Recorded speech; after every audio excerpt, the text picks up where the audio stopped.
Hi, I'm Laura Flanders of The Laura Flanders Show. Watch every week on Free Speech TV, Link TV, YouTube, or if you're in New York, CUNY TV. Prefer to listen? Subscribe to the free podcast at lauraflanders.com. I end every week with a commentary. I call it the F word. Here's this week's. For a while last week, I thought I was in the wrong place. While the nation's eyes were on the Kavanaugh hearings and half my women friends were in Washington, I was in Southwest Virginia with a congressional campaign in rural America the big donors and D.C. Democrats don't seem to care that much about. Anthony Flaccavento, whom I've known for years on account of his work for bottom-up economics, is running in Virginia's 9th, the long southwest tip of the state. Our paths first crossed in the year-long strike over retiree health care for miners at Pittston Coal.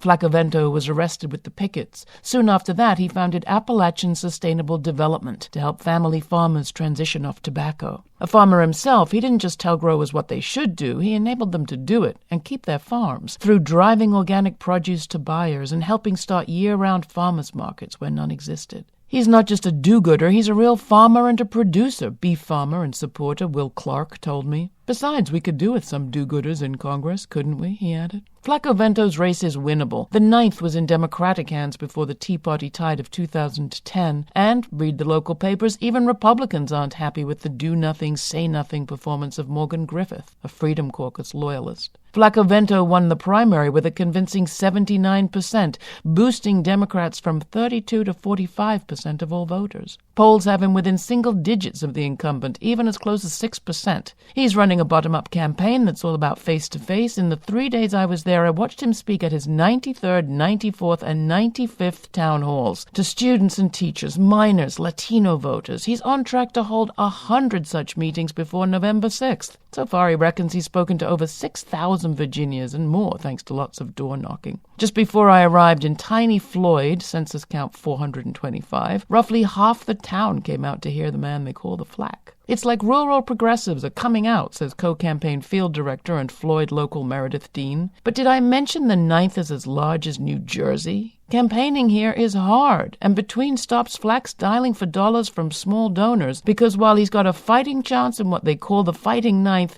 what he hasn't got is big bucks or much of anything from big city Democrats. He says he's raised over $750,000 to date, which sounds modest, but he'll take no corporate money. He's got no PAC. Fully 80% of his support comes from within the district, and that's impressive. So what are the big city Democrats and the media missing here?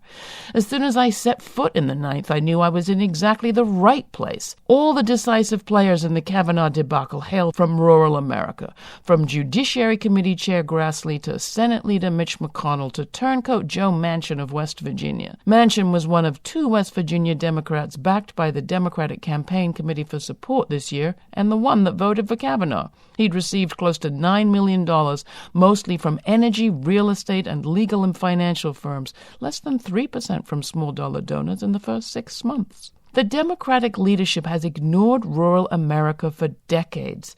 Having more rural progressives in Congress could fundamentally take the country in a new direction.